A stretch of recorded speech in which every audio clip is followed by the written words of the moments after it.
నమస్తే. నేను సిరి. 'పుష్ప 2' రిలీజ్ అయ్యి ఒక్కరోజు అయింది. ఫస్ట్ డే కలెక్షన్స్ అయితే జబర్దస్త్ అయితే వచ్చినాయని చెప్పేసి ట్రేడ్ వర్గాలు చెప్పినాయి. అయితే సెకండ్ రోజు పరిస్థితి ఏంటి 'పుష్ప 2'? గతంలో చూసుకున్నట్టయితే 'దేవర' సినిమా ఫస్ట్ డే కలెక్షన్స్ బాగున్నాయి. ఆ తర్వాత కూడా ఒక మోస్తరుగా నడిచింది. బానే ఉంది సినిమా అన్నట్టు కూడా టాక్ వచ్చింది. కానీ 'పుష్ప 2'కి సెకండ్ రోజే డల్ అయిపోయిందన్న టాక్ కూడా వినిపిస్తుంది. మరి ఇందులో ఎంతవరకు వాస్తవం ఉంది అనే అంశాన్ని మనకి వివరించడానికి మనతో పాటు ఉన్నారు ప్రముఖ సీనియర్ జర్నలిస్ట్ యజ్ఞమూర్తి గారు. నమస్కారం సార్. నమస్తే శ్రీ. సార్, ఇప్పుడు చూస్తుంటే ఇక్కడ మనం చూడొచ్చు, 'పుష్ప 2' రిలీజ్ అవ్వనంత వరకు ఒక టైప్ ఆఫ్ వైబ్ ఉండే. 'పుష్ప 2' రిలీజ్ అయినాక ఇంకో టైప్ ఆఫ్ వైబ్ క్రియేట్ అయిపోయింది. ఫస్ట్ డే కలెక్షన్ చూసుకుంటే జబర్దస్త్ ఇక బాగున్నాయి. కానీ సెకండ్ డే చూసుకుంటే థియేటర్లలో సీట్లు ఖాళీ అయిపోయినాయి. ఎట్లయినా అంటే ఈజీ అయిపోయింది, బుకింగ్ ఈజీ అయిపోయింది. ఏ షో చూసుకున్నా కానీ 'దేవర' అట్లా ఉండేది కాదు. బాగానే కలెక్షన్స్ పరంగా బాగానే ఉంది, సినిమా కూడా బాగానే ఆడింది అని చెప్పేసి ఒక టాక్. ఇప్పుడు 'పుష్ప 2' సెకండ్ రోజే ఫట్ అయిపోయిందని చెప్పేసి ఒక టాక్ అయితే వస్తుంది. మరి దీన్ని ఎట్లా చూడాలంటారు? 'దేవర' వచ్చేటప్పటికి అది ఓవరాల్గా మొత్తం దాని లైఫ్ టైం 450 కోట్ల గ్రాస్ సాధించింది. సో అందులో మేజర్ పార్ట్ వచ్చేసి ఫస్ట్ డే వచ్చేసింది దానికి ఎక్కువ. ఫస్ట్ డే చూసుకుంటే నార్త్ అమెరికాలో కూడా ఆల్మోస్ట్ $3.7 మిలియన్ వసూలు చేసింది. అది చేసి అది కల్కి తర్వాత ప్లేస్ 2024లో కల్కి తర్వాత ప్లేస్లోకి వచ్చింది. మరి ఆ తర్వాత కూడా దానికి తగ్గట్టుగానే అంటే నెమ్మదించినాయి. రెండో రోజు నుంచి బాగా డల్ అయిపోయింది. కాకపోతే మొదటి రోజు ఏదైతే సాధించిందో కలెక్షన్లు, దానివల్ల ఏమైందంటే అది ఎక్కువ సేఫ్ జోన్లోకి వెళ్ళింది. అది 182 కోట్ల రూపాయల బిజినెస్ చేసింది, ప్రీ బిజినెస్ 182 కోట్లు. సో కానీ దాని మీద 75 కోట్ల రూపాయలు ఎక్కువ వచ్చింది. అందువల్ల బ్లాక్ బస్టర్ రేంజ్కి చేరుకుంది అది.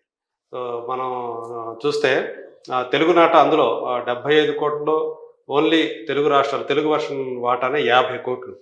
సో తెలుగు వర్షన్కి సంబంధించి 50 కోట్లు వస్తే మిగతా ఇక్కడ నార్త్ అమెరికాలో కానివ్వండి, నేను చెప్తూ తెలుగు రాష్ట్రాల్లోనే 50 కోట్ల లాభం వచ్చింది. సో మిగతా చోట్ల అన్నీ కలుపుకుంటే ఆ 20-25 మధ్య ఆ లాభం అనేది మనకు కనపడుతుంది. ఓవర్సీస్ కానివ్వండి, మిగతా రెస్ట్ ఆఫ్ ఇండియా కానివ్వండి. సో దాంతో పోల్చుకున్నప్పుడు మరి 'పుష్ప' అనేది ఎలా ఉండబోతుంది? మొదటి రోజు దానిలాగానే ఇది కూడా దానికి అంటే 'దేవర'తో పోల్చితే మాత్రం దీని మాన్య వేరే లెవెల్ అని చెప్పాలి. నెక్స్ట్ లెవెల్ 'పుష్ప 2' అనేది దేశం మొత్తం కూడా ఆ సినిమా ఎప్పుడు వస్తుందా అని చెప్పేసి ఎదురు చూసింది. కారణం 'పుష్ప 1' అనేది. సో దానికి సీక్వెల్ గా రావటం అనేది, సో అప్పుడు బాహుబలి 2కి అనేది ఎట్లా వచ్చిందో 'పుష్ప 2' అనే దానికి కూడా అలాంటి మాన్యా అనేది ఒకటి క్రియేట్ అయింది. అందు గురించి అదే చూస్తూ ఉన్నాం. హిందీ బెల్ట్లో హిందీ సినిమా స్ట్రైట్ సినిమాను దాటి మొదటి రోజు రికార్డు క్రియేట్ చేసాం. వరల్డ్ వైడ్గా చూసుకున్నప్పటికి కూడా అదివరకు RRR రికార్డ్ ఏదైతే ఉందో 225 కోట్ల గ్రాస్ రికార్డుని బీట్ చేయడం ఏకంగా 60 కోట్ల రూపాయల తేడాతోటి, అంటే 285 కోట్ల గ్రాస్. సో అంత మార్జిన్ తోటి చేయటం అనేది ఈ సినిమాని దాంతో అసలు ఏ రేంజ్కి వెళ్తుంది ఏంటి, చాలామంది కూడా మొదటి రోజు ఆ ట్రెండ్లో అవి చూసినప్పుడు ఇది ఈజీగా 2000 కోట్ల రూపాయల మార్కును కూడా చేరుకుంటుంది అని చెప్పేసి అంచనాలు వేశారు. కానీ సో కొంతమంది భయపడినట్లుగా ఈ టికెట్ ప్రైస్లు ఏవైతే ఉన్నాయో తెలుగు బెల్ట్లో ఇది చాలా ఇబ్బంది కలిగిస్తుంది.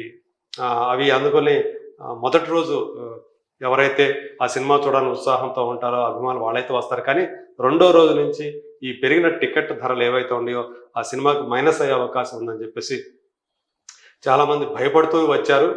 ఇవాళ ట్రెండ్ చూస్తే కూడా అది నిజమేమో అనిపించేటట్టుగానే ఆ ట్రెండ్ ఉంది అని కూడా ట్రేడ్ వర్గాల వాళ్ళు చెప్తున్నారు.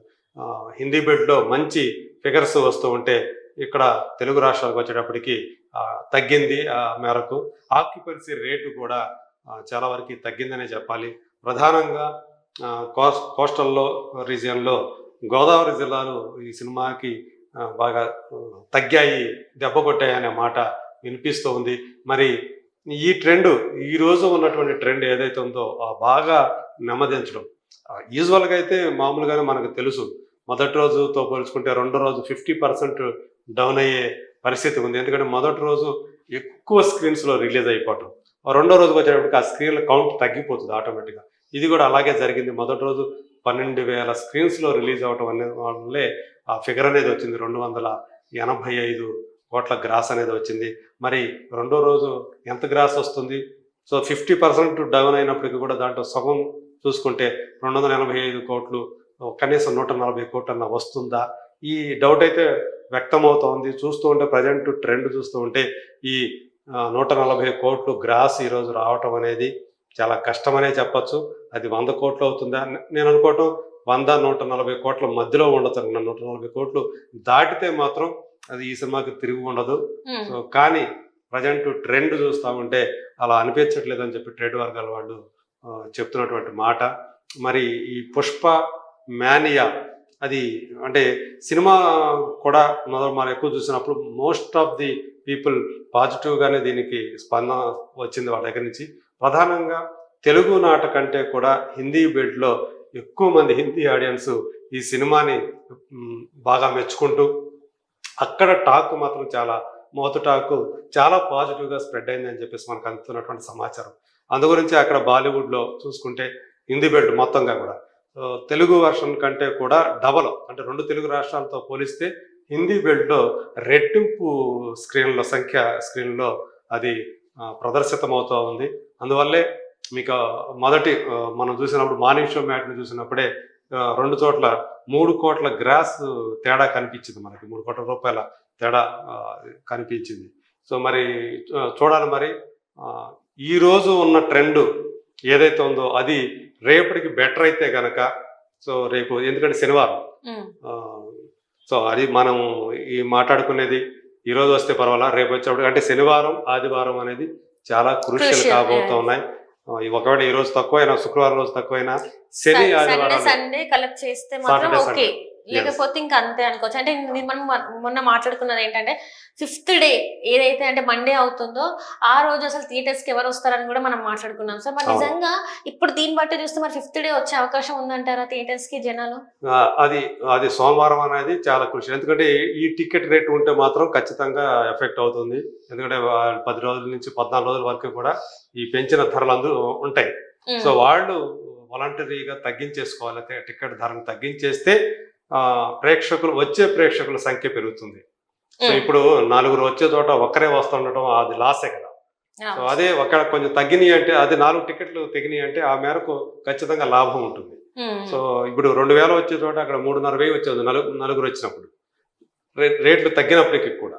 సో అది ఆ వేరియేషన్ అనేది చాలా స్పష్టంగా కనిపిస్తుందని చెప్పేసి చెప్తూ ఉన్నారు. ఇలాగ ఉంటుంది, ఎందుకంటే ఇది దీనికి లాభాల్లోకి మినిమం సేఫ్ జోన్లోకి రావాలంటే 620 కోట్ల పైనే రావాలి. అంటే యాక్చువల్గా మనకి మొదట్లో 640 కోట్లు అని చెప్పేసి వచ్చింది, కానీ చివరికి మనకు చూస్తే అది 617 కోట్లు 18 కోట్లు అంటున్నారు. 620 కోట్లు అయితే సేఫ్ అవుతుంది అని చెప్పేసి అంటున్నారు. నేను అంటుంది షేర్ వాల్యూ. సో అది రావాలంటే మీకు మొత్తం గ్రాస్ వాల్యూ ఆల్మోస్ట్ దానికి రెట్టింపు ఉండాలి. అంటే మినిమం 12 కోట్లు రావాలి. సో మొదటి రోజు 285 కోట్లు వచ్చింది. సో ఇంకా మనకి ఆ 1000 కోట్లు అనేవి రావాలి. సో మరి అంత వస్తుందా అనేది ఇప్పుడు ప్రశ్నార్థకం అని చెప్పేసి చెప్తూ ఉన్నారు. సో రేపు ఏదైనా సరే శని ఆదివారాలు చాలా కీలకంగా మారున్నాయి. మ్యాక్సిమం కనుక ఆ 2 రోజుల్లో కనుక ఎక్కువ కలెక్ట్ చేస్తే దేవర లాగానే, సో దేవర కూడా సోమవారం నుంచి బాగా డౌన్ అయిపోయింది. సో ఇది శని ఆదివారాల్లో ఈ మొదటి రోజు వచ్చిన స్థాయిలో గనక దానికి ఆ 2 రోజుల్లో గనక ఆ స్థాయిలో గనక వస్తే గనక ఖచ్చితంగా మొదటి వారంలోనే బ్రేక్ ఈవెన్ అయ్యే అవకాశాలు ఎక్కువగా ఉన్నాయి. లేదంటే మాత్రం కొంచెం డౌట్ పడాల్సింది. Right sir, right, thank you so much sir. Thank you.